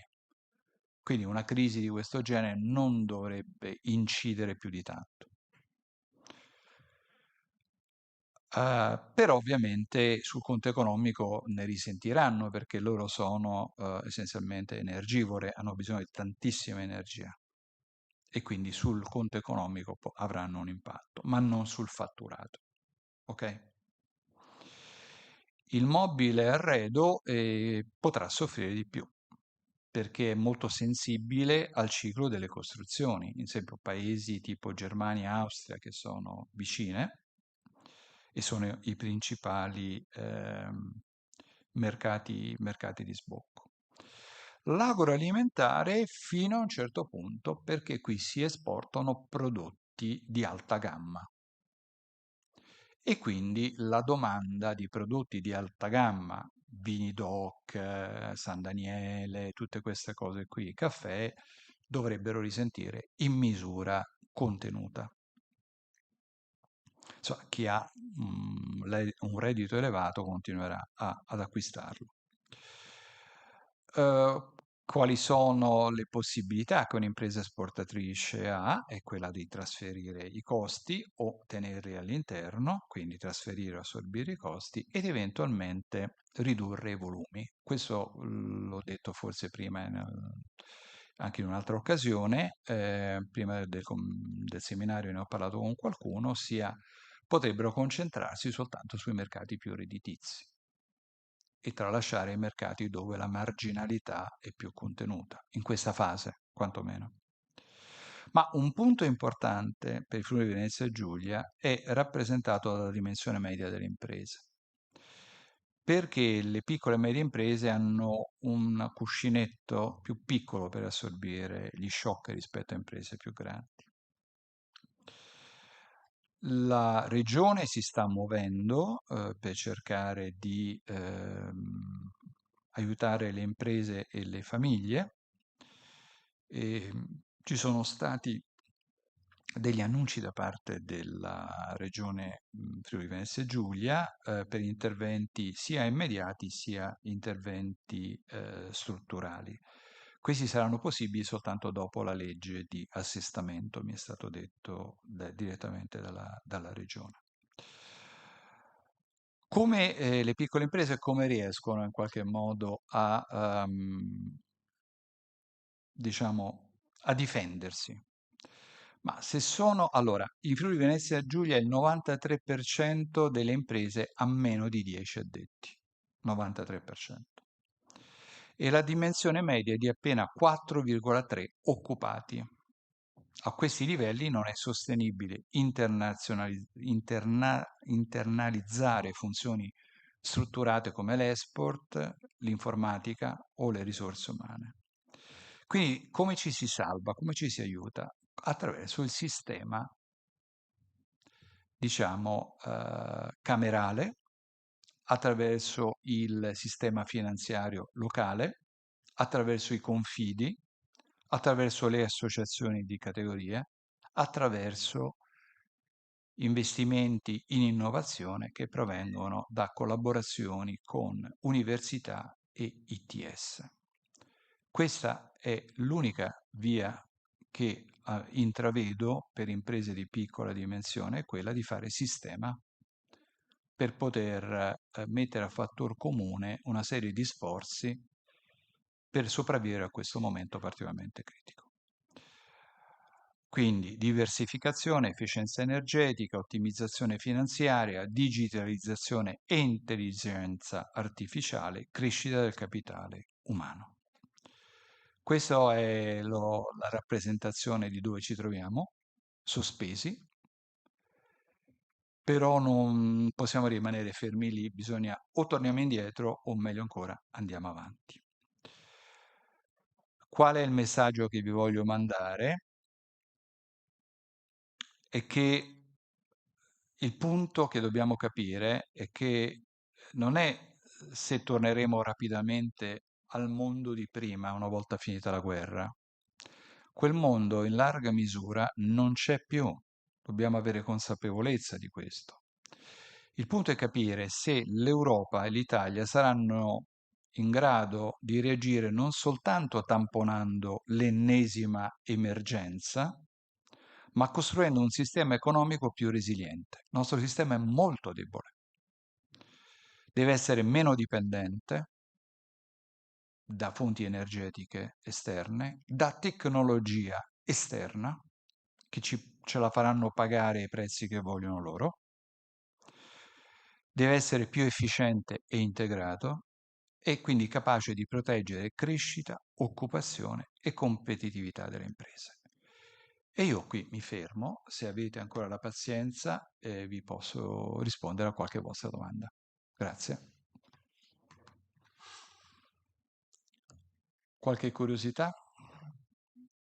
A livello di cose che materialmente le imprese potrebbero fare, perché alla fine quando era centrato il problema, abbiamo addetti 4 persone, che è un po' la fotografia della mia azienda. Qual è la strategia?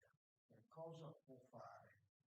Perché il mercato chiaramente si sta fermando, gli investimenti, le altre aziende si fanno e quindi non hai richieste di prodotti o comunque molto basse e molto, tra virgolette, complicate, perché evidentemente sono le uniche che puoi approcciare perché ti differenzi e quindi ovviamente riesci a ritagliarti una fettina. Però il resto diventa preda di prodotti poveri. Quindi come fai? Allora, sicuramente non c'è una ricetta che vale per tutte le imprese. Dipende dal tipo di attività svolta, dipende dal mercato di riferimento.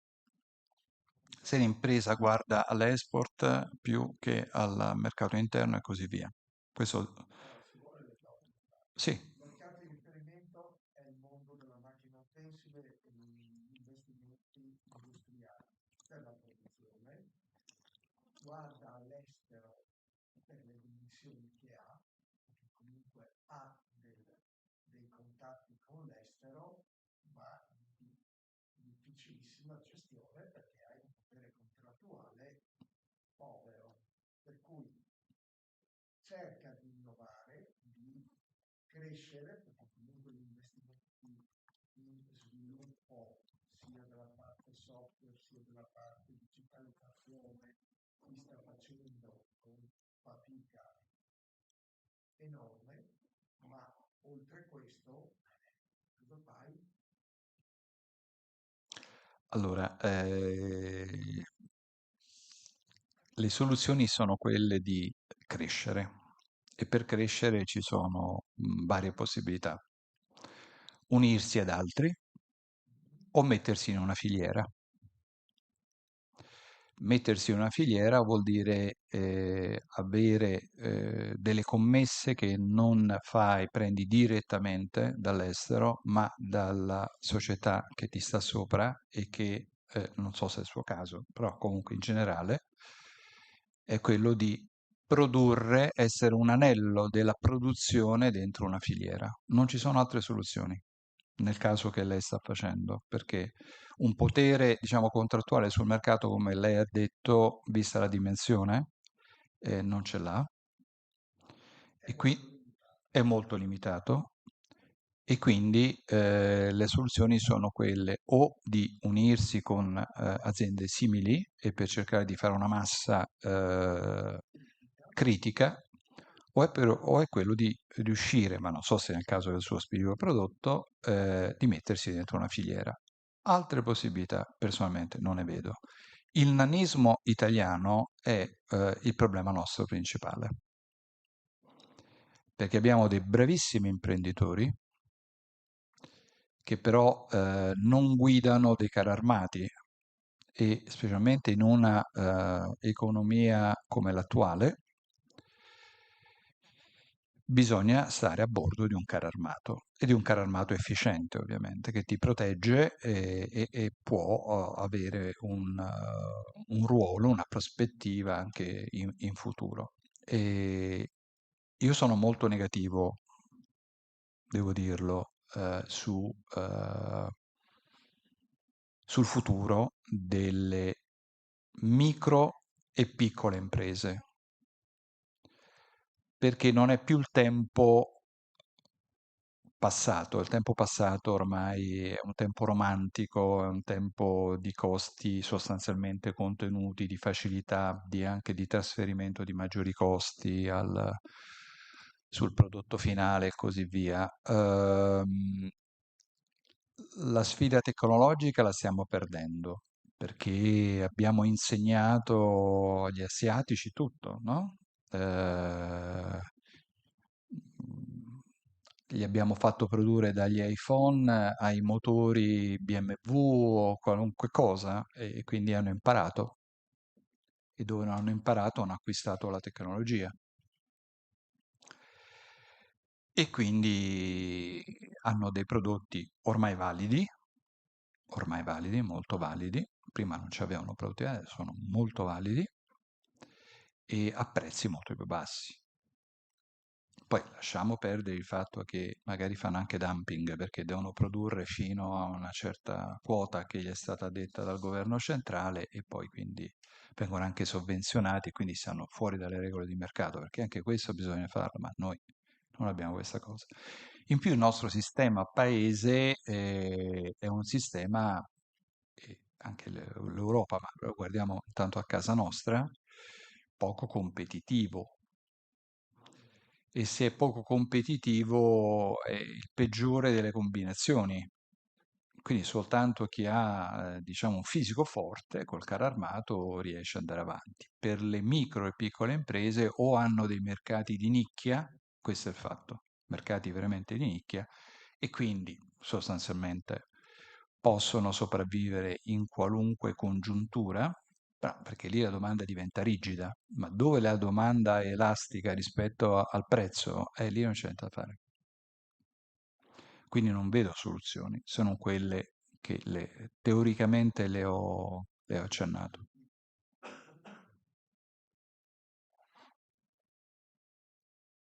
Sì, che poi in realtà mi inserisco in questo dialogo e abbiamo anche delle specializzazioni molto avanzate, ma con poca capacità di vendere il prodotto che li scaturisce e inserirsi in una filiera, che non significa necessariamente essere, far parte di un interesse altrui.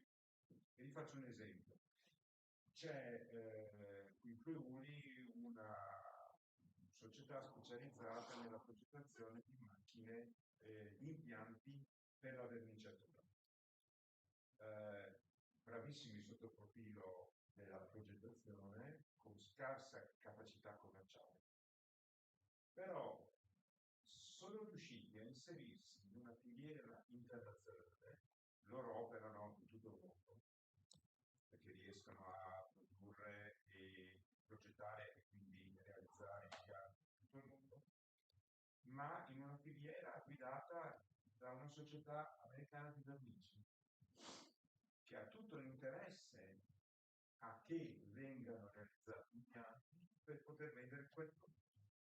Per cui a un certo punto è la stessa azienda di vernici che si Certo, pone come capofila certo.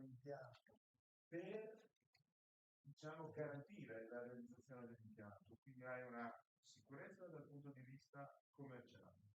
Dal punto di vista finanziario, perché a questo punto non è più il tuo cliente, cioè chi compra l'impianto, Sei però anche monocliente, il indubbio, monocliente è indubbio, il rischio è indubbio. Però c'è anche un'altra cosa da sfruttare, e cioè che l'ho visto in diverse situazioni, questo commercialista. E forse lo straniero non ha interesse a investire nella mia azienda, a far sì che io diventi parte del suo mondo.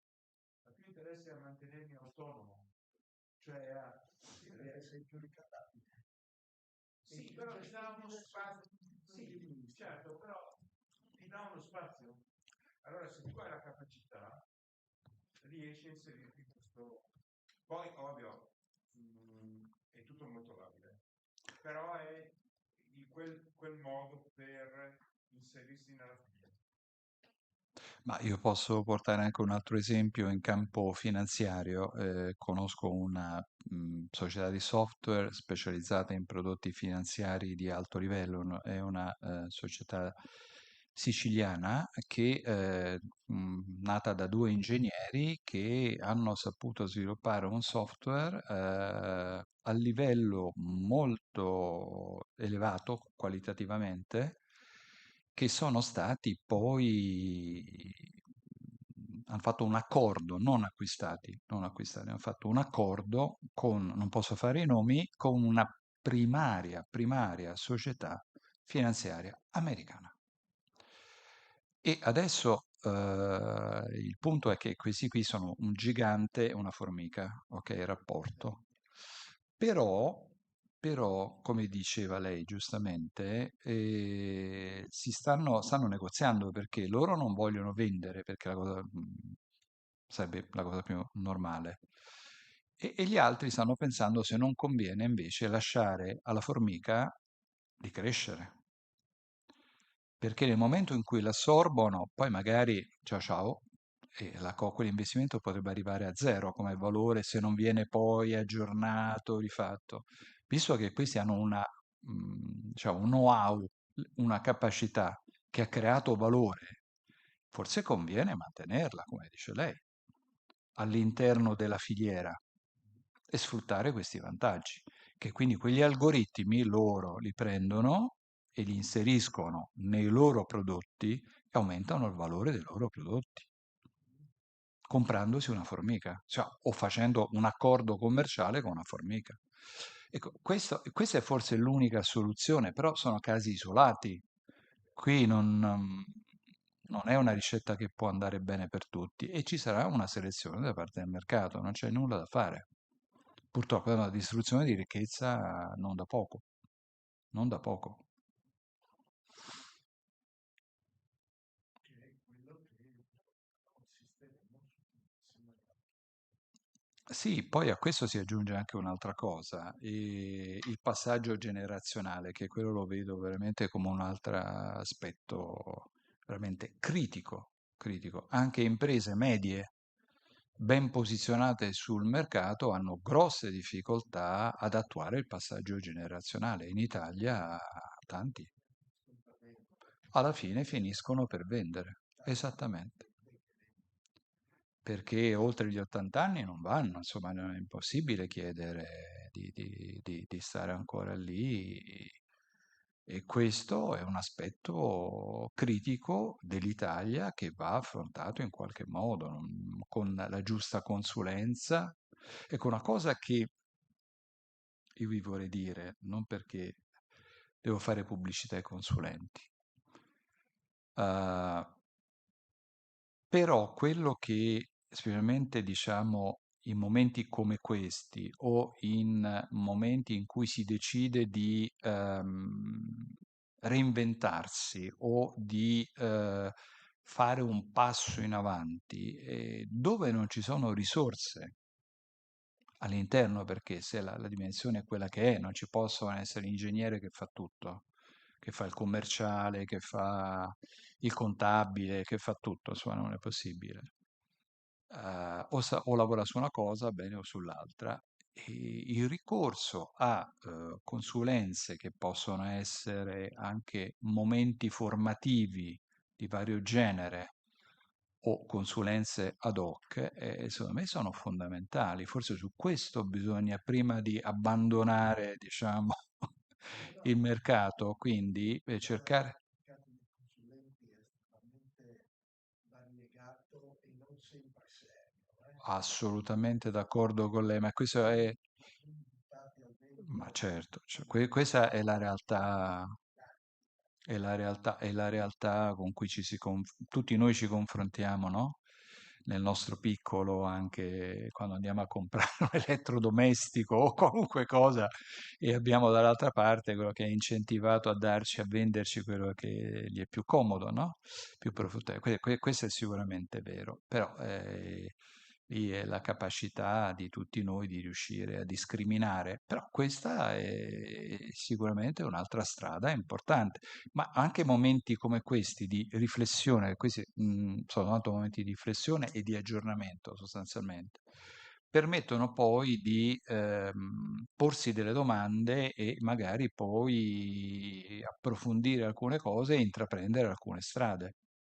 Una cosa che con la Camera di Commercio di Pordenone Modi stiamo facendo, proprio io è il secondo anno che sto collaborando con loro, ho appena iniziato il secondo mandato, è proprio quello di cercare di portare l'esperienza, tutto qui, avuta in vari settori, avuta trattando di questioni macro, di questioni micro e quant'altro, a disposizione. E così faranno tanti altri professionisti, immagino. E quindi questi momenti, ad esempio, guardate questa sala, un argomento come questo, adesso non so quante persone, e non so sembra anche molto, ci sono anche parecchi, diciamo, collegati in remoto, però per dare la possibilità, ma dovrebbe essere un argomento, al di là di chi vi viene a parlare, un argomento vivissimo, a mio avviso, no? Perché intanto se leggiamo giornali o sentiamo i telegiornali o non so che cosa, i talk show, io personalmente ho difficoltà a farmi un'idea chiara.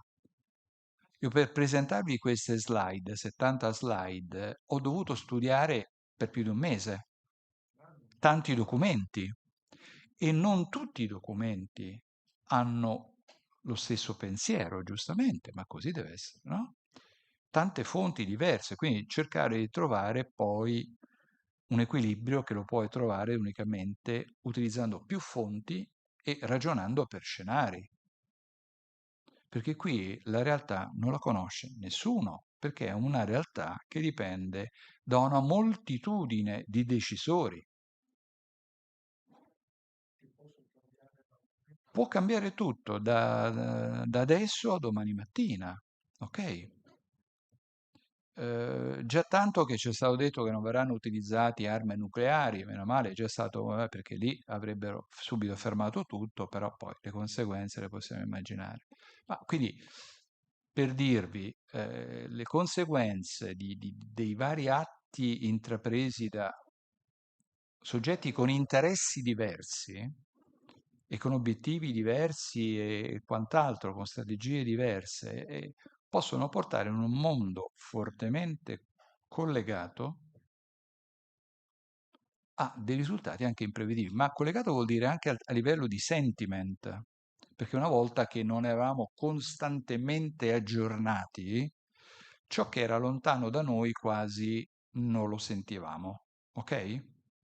Oggi siamo in un mondo di iperinformazione, corretta, sbagliata che sia e così via.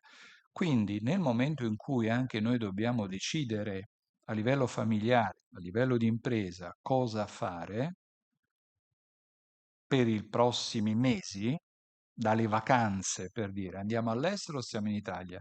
Dico le cose più banali, immaginate quelle più complesse e devi tenere in considerazione lo scenario. Un minimo devi tenerlo in considerazione, anche per dire, ma quanto mi costerà il biglietto aereo? Tanto per dire, se parto con tutta la famiglia, ok? Quanto mi costa? Adesso sembra anche la scelta del posto, i bagagli in più, insomma, aumenteranno. Quindi alla fine devi fare un budget, no? Quindi alla fine la guerra che sta laggiù, quanto ci influenza le nostre scelte banali a cui ho fatto riferimento. Immaginate un'impresa. E la cosa positiva che vi ho voluto mettere in evidenza da questo sondaggio della Banca d'Italia è che le decisioni di investimento le imprese le hanno mantenute ferme. Questo è un elemento fortissimo, perché credono nella capacità dell'investimento di creare un'azienda più resiliente e più competitiva.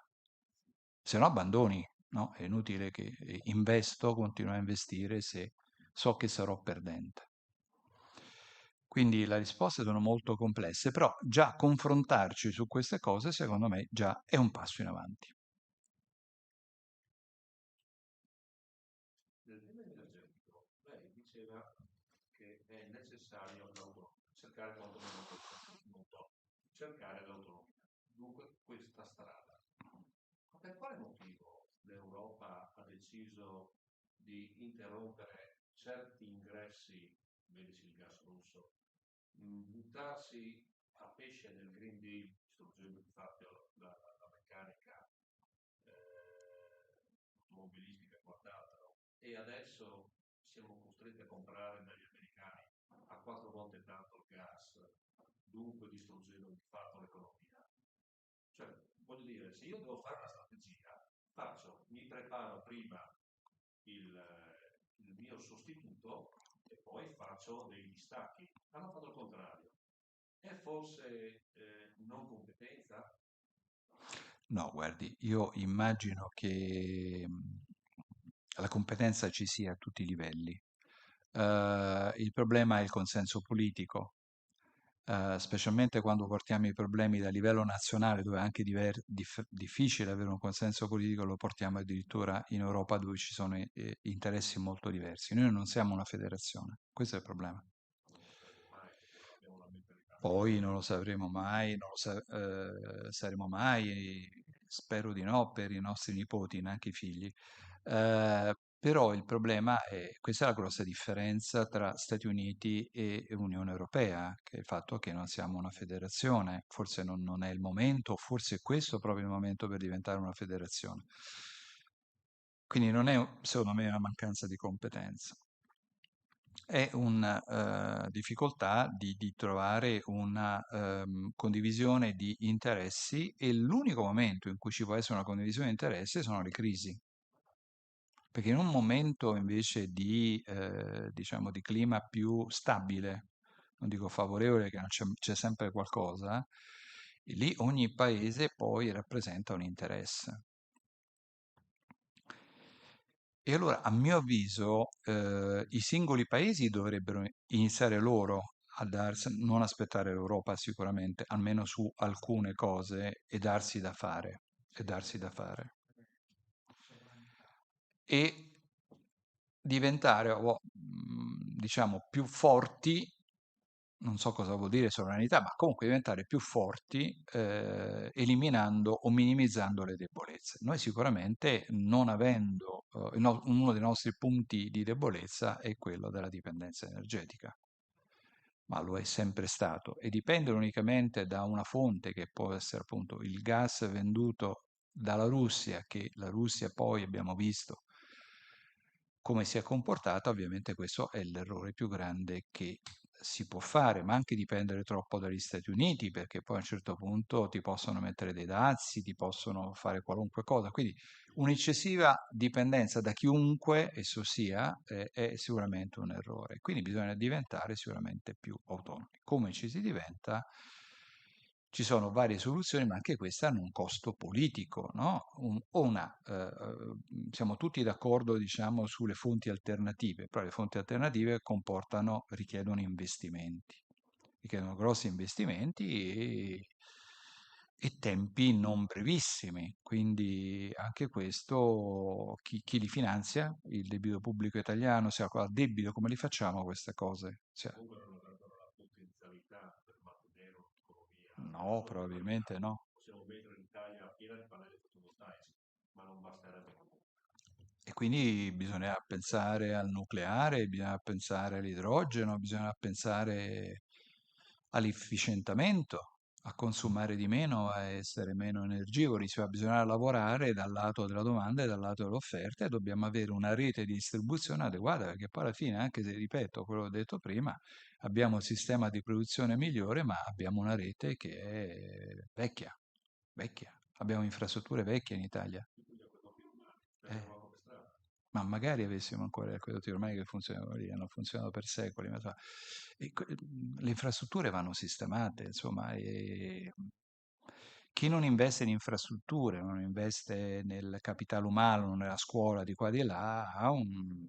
Però quelli non sono Dovrebbe essere immediato. risposte a breve, No, sono cose che avrebbero ma dovuto no, essere iniziate 20 anni fa. ma certo, ma certo. Quindi adesso Però bisognerà iniziarle prima o poi. bisogna iniziare, ma non posso fare che stiamo andando da quella parte. Stiamo continuando a sbagliare per quanto mi riguarda, perché non vedo un piano da parte di nessuno che abbia un minimo di visione di lungimiranza, nelle proposte che ci sono, per cui la vedo dura. Io mi astengo da commentare Sì, qualunque cosa. Eh. giustamente, non deve commentare, No, no, no, però mi astengo. Poi, come cittadino, posso pensarla in un certo modo, però quello che vi posso dire è sicuramente l'investimento in infrastrutture e nel capitale umano e nella tecnologia, nello sviluppo della tecnologia è fondamentale.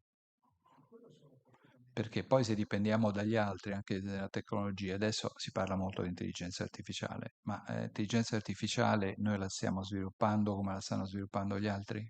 No, la stiamo E, usando, quella degli altri. e quindi, e quindi Quindi diventeremo si sempre di fa più dipendenti. quello che Certo, decido loro. certo.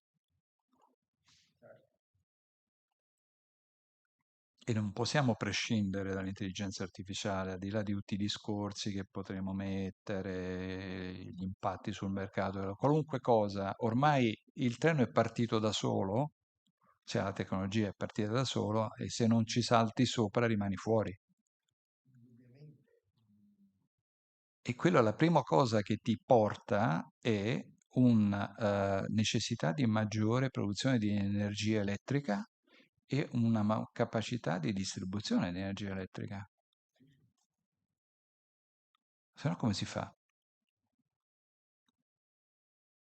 Gli americani dichiarano il triplo di produzione elettrica per i prossimi 20 anni. Ma certo, Appunto, siamo E veramente non no. deve essere derivato dal petrolio perché se no crediamo perché c'è troppa anidride carbonica. certo. Vabbè, stasera non risolveremo i problemi del mondo. Vi ringrazio molto dell'attenzione, grazie. Passerà. Arrivederci.